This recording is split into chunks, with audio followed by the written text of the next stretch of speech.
Well, hello, this is Nitin Dahad with the E-Times, and I'm here at Electronica 2024 in Munich, speaking to Lars Reger, who's CTO of NXP Semiconductors. Lars, hello. Hey, good morning, Nitin. Hey. How are you?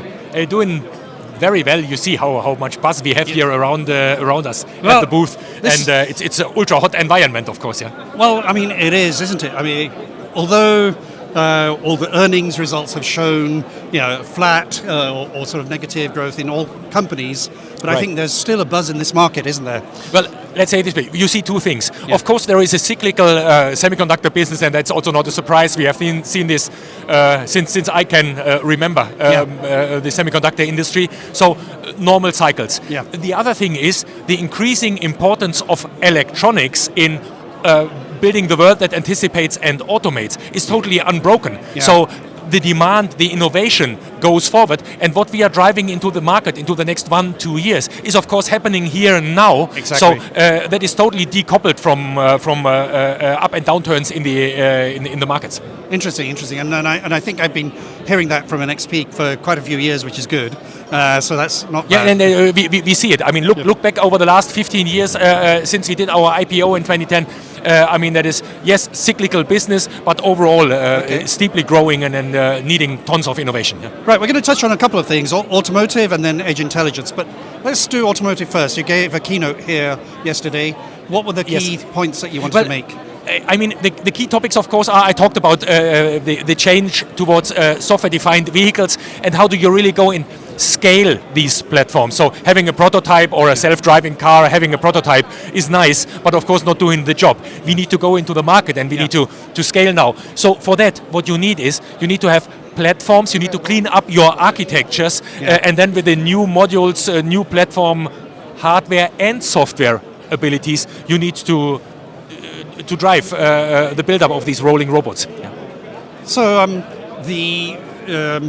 when I visited you in Munich, I think earlier this year, you talked about the CoreRide and whatever. And how's that going in terms of uptake and that central compute platform? Yeah, CoreRide is basically an alias, is the NXP brand name for the combination of our microcontrollers and microprocessors, and then combining it with functional, safe and secure middleware. Okay. So always this combination of hardware, software, functional, safe and secure. Yeah. Now, just imagine you have on your zonal controllers, and just imagine you have on your central compute always the same functional, safe and secure operating system. Yeah. Then you can start moving applications from the zone into the center, and from the center back into another zone.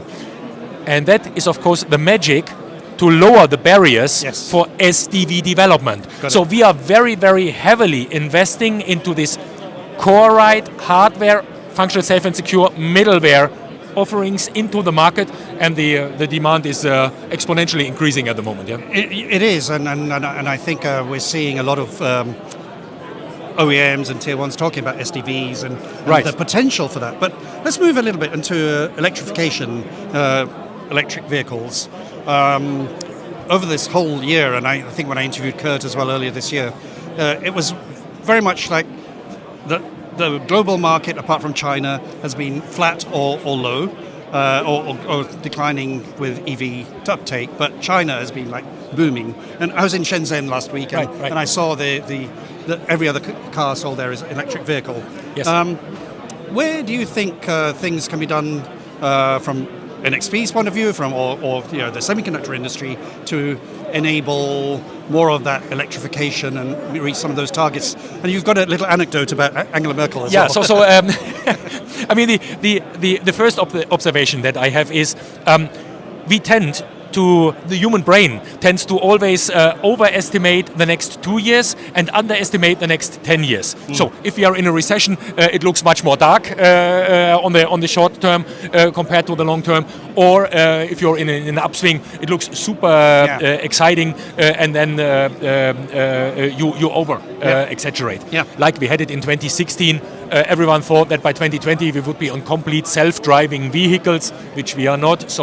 But in the over 10-year horizon, we are getting into level 3 cars. Yeah. Now, we had the same, I think it was around 20 11 maybe, where Angela Merkel, our German Chancellor, where she said, I want to have 1 million electric vehicles on the roads in 2020. Yeah. And man, she got a lot of very negative feedback in 2020. See, we have missed the goal, it's only 600,000 cars, I make up a number. Yeah.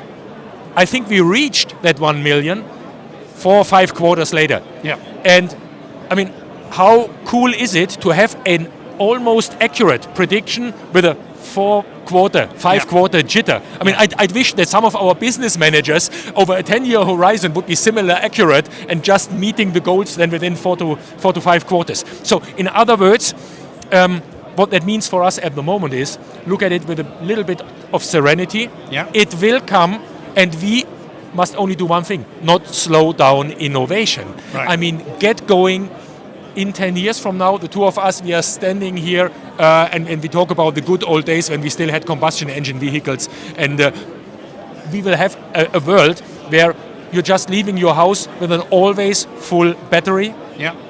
You do not go to filling stations anymore. Exactly. And maybe, we had yesterday a joke, maybe the guys with the combustion engine cars in 10 years from now have the range anxiety because there's not that many filling stations anymore, but you have charge points for your cars. So role reversal. I mean, let's see how we, from a maybe 15, 20 year outlook, look back at these days and hardly can imagine that we ever have lived without these electric vehicles, autonomous vehicles around us. So I think the world is adapting on that time horizon very smoothly. Okay, let's talk about edge intelligence. That's been one of those big topics for you. We've been talking about it for a while. There's all kinds of benefits, latency, security, all of that. But where are we in that sort of hype cycle, I guess? So NXP has a very clear mission profile. We want to provide intelligent systems for the edge in our 2 lead markets, automotive and industrial. Yeah. Now, it says already at the edge, that is not in the cloud. So edge devices typically need a lot of intelligence, but they have energy constraints. Yes. Where you are in the cloud system, I mean, how many kilowatts you use for your large language models. Second order effect. I heard a figure today, an AI search will be using 10x more power than a normal search. Yeah, and so because of the LLMs. That only works if you have data centers, huge data centers, and power supply directly next to it. That does not work for rolling devices, flying devices, smoke detectors at the ceiling of your house, and so on. Yeah. You are battery operated.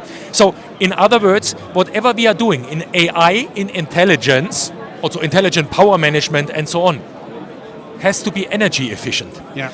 Typically, it is not like the large language models that you need to drive your car. I don't want ChatGPT to drive my car, by no means. Yeah, I want a functional, safe, and secure system that is exactly doing that driving job at the highest reliability. Trust I need to have in the system. So trust in nerd language is safety and security. So the question comes up, how do you combine AI and machine learning in safe and secure architectures? Right. Power efficient. And all of that is basically the key question is how do you bring these dilemmas into solutions? Yeah. Power efficient AI, safe, secure, scalable, and then build little robots out of it, your intelligent systems. That is what our claim to fame is. Okay, well, that's good. Let's turn to something that's very topical right now. How does the changing geopolitics now affect not just NXP, but a lot of companies in different regions? And I know you're active in many markets in Asia, and I think those are going to be impacted maybe potentially with lots of different changes. So, I mean, maybe the semiconductor industry over the last 40 years is the industry that has benefited most from globalization. Correct. From moving freely to about this many where times. cost is lowest. I mean, no surprise. That is exactly how it is. Now, of course, if you see geopolitics in a sense that suddenly nations or continents go local for local again, that is a threat for this globalization, so for this efficiency that we had there. Now, my biggest worry therefore is that I have to go local development for each country separately. Because then I need to spend my R&D dollars multiple times for doing a similar thing. And that, of course, especially for an industry where the fun starts when you can sell more than 500 million products of a piece, is pretty threatening, or in other words, it kills our effectiveness, it kills our innovation speed. Yeah. Or in other words, we are passing that cost to the end customers, and we are building with that in Inflation Acceleration Act, to say it in American language. Yeah. Interesting. What's your key message from Electronica here today? So, key message from Electronica is, I mean, you see it, we are on a fast pace here towards the world that anticipates and automates. This is the biggest electronica of all times, because we are realizing this world of little intelligent systems, little robots everywhere. And that works by transitioning from mechanics into electronics, into learning electronics, autonomous, software-defined activities. And that is what you're seeing happening here. This is an innovation hotspot, and we are laying here the foundation for huge market successes in the next 2-3 years. Right. And with that, we are overrun by a lot of tech enthusiasts, business, startup and big company innovators. And it feels good. And that this happens in the middle of Europe also is a good exclamation mark behind what Europe as a market for small, medium enterprises and the lead markets, automotive and industrial, can really bring to the party. We do see that a lot of the show floor here as well. Absolutely. I mean, it's packed here. Yeah, well, good. Lars, thank you very much. Nitin, as always, a pleasure. Hoping to see you soon at CES. Yes, definitely. And discuss more of our innovation. Thank you. Thank you.